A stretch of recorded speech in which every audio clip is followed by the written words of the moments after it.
बेगूसराय में bulldozer action के तीसरे दिन पुलिस का सबसे अमानवीय चेहरा सामने आया है। झोपड़पट्टी हटाने की कार्रवाई के दौरान पुलिस ने जिस तरह महिलाओं और गरीब परिवारों पर लाठियां बरसाई, उन्हें बाल पकड़कर खींचा, सड़कों पर घसीटा, उसने पूरे प्रशासन पर बड़े सवाल खड़े कर दिए। पथराव हुआ, पुलिसकर्मी जख्मी हुए, लेकिन इसके बाद पुलिस ने जिस तरह अंधाधुंध बल प्रयोग किया, उसने कानून व्यवस्था की सीमा को लांघ दिया। ऐसी कई तस्वीरें हैं जो पुलिस की बर्बरता और मानवाधिकारों की धज्जियां उड़ाती हैं। बेगूसराय में बुलडोजर एक्शन ने तीसरे दिन पुलिस का मानवीय चेहरा खुलकर सामने आया। झोपड़पट्टी हटाने की कार्रवाई के दौरान पुलिस ने महिलाओं, युवाओं और गरीब परिवारों पर जिस तरह लाठियां बरसाई, उसने पूरे शहर को हिला कर रख दिया। महिलाएं चीखती रही, गिरती रही, लेकिन पुलिसकर्मी बिना रुके लाठियां चलाते रहे। भीड़ नियंत्रण के नाम पर जो हुआ वो कानून से ज्यादा बर्बरता जैसा दिखा। दरअसल तीसरे दिन भी झोपड़पट्टी से महुआ शराब की खेप बरामद हुई। पुलिस शराब जब्त कर रही थी, तभी भीड़ ने अचानक पुलिस पर पथराव कर दिया। पथराव में पुलिसकर्मी का सिर फट गया, लेकिन इसके बाद जो हुआ वो पुलिस के चरित्र पर बड़ा सवाल है। पुलिस ने बिना किसी भेदभाव के महिलाओं और पुरुषों पर अंधाधुंध लाठी चार्ज कर दिया।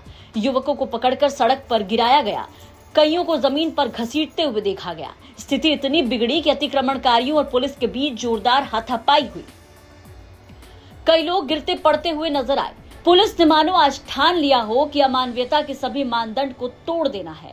नहीं, जैसा आप लोग देख रहे हैं, इधर 2 दिनों से लगातार अतिक्रमण हटाने की कार्रवाई चल रही है। कल भी यहाँ पे कार्रवाई हुई थी। यहाँ से आपने देखा है कि देसी शराब वगैरह भी बरामद हुई थी।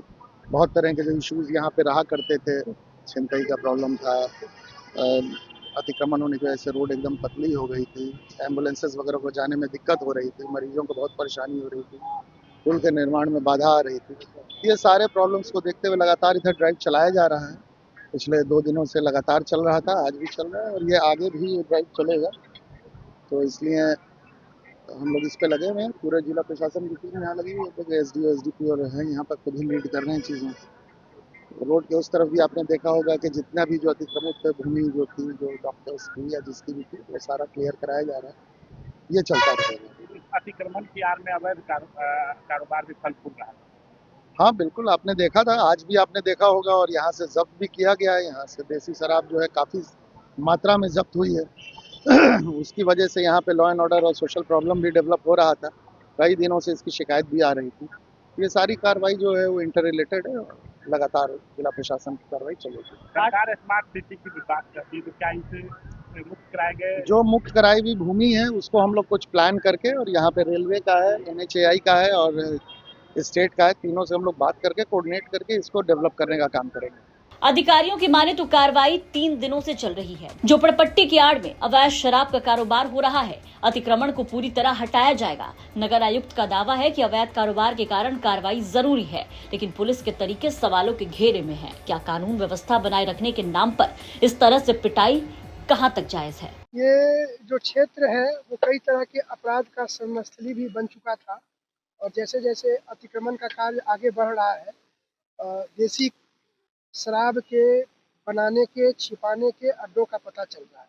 जैसा कि आप लोगों ने भी वीडियो में रिकॉर्ड किया और देखा कि कम से कम 500 लीटर देसी शराब बनाने की सामग्री तथा देसी शराब को अभी विनष्ट किया गया है। इसमें प्राथमिकी दर्ज की जा रही है, और भी आगे पानी के अंदर तालाब में जो दोनों ट्रैक के बीच का जगह है वहाँ छिपाए जाने की संभावना है। हम लोग अतिक्रमण के साथ साथ शराब के भी सर्च का कार्य कर रहे हैं। कब तक कार्रवाई जारी रहेगी? ये कार्रवाई तब तक जारी रहेगी जब तक कि पूरा अतिक्रमण क्षेत्र खाली नहीं हो जाए और फिर इसका सौंदर्यीकरण न हो जाए, ताकि पुनः अतिक्रमणकारी इस पे बसने से की संभावना न हो। इसमें इंजरी कटा है और इसमें वीडियोग्राफी भी हुई है, और प्राथमिकी दर्ज कर ऐसे तत्वों पे कार्रवाई की जाएगी। वीडियो में एक पुलिसकर्मी घायल दिख रहे हैं, उनका इलाज चल रहा है, सेफ है, स्थिर है, और इस संबंध में कार्रवाई की जाएगी। प्राथमिकी दर्ज कर अवांछित तत्वों को गिरफ्तार किया जाएगा। डीएसपी ने पथराव का हवाला दिया, लेकिन पुलिस की हिंसा पर कोई जवाब नहीं दिया। महिलाओं पर लाठीचार्ज और सड़क पर घसीटने की तस्वीरों ने पुलिस की कार्यशैली को कटघरे में खड़ा कर दिया। लगातार तीसरे दिन शराब बरामद हो रही है और लगातार तीसरे दिन बवाल भी। एक और बेगूसराय में बुलडोजर एक्शन जारी है, लेकिन वहीं पुलिस का रवैया बहुत बड़ा सवाल खड़ा कर रहा है। बड़ा सवाल यही है कि क्या गरीबों पर इस तरह का बल प्रयोग जायज है? क्या महिलाओं को इस तरह पीटना कानून के दायरे में आता है? बेगूसराय में बुलडोजर एक्शन के साथ पुलिस की बर्बरता कई जवाब मांग रही है। बेगूसराय से सौरभ कुमार के साथ ब्यूरो रिपोर्ट बिहार तक।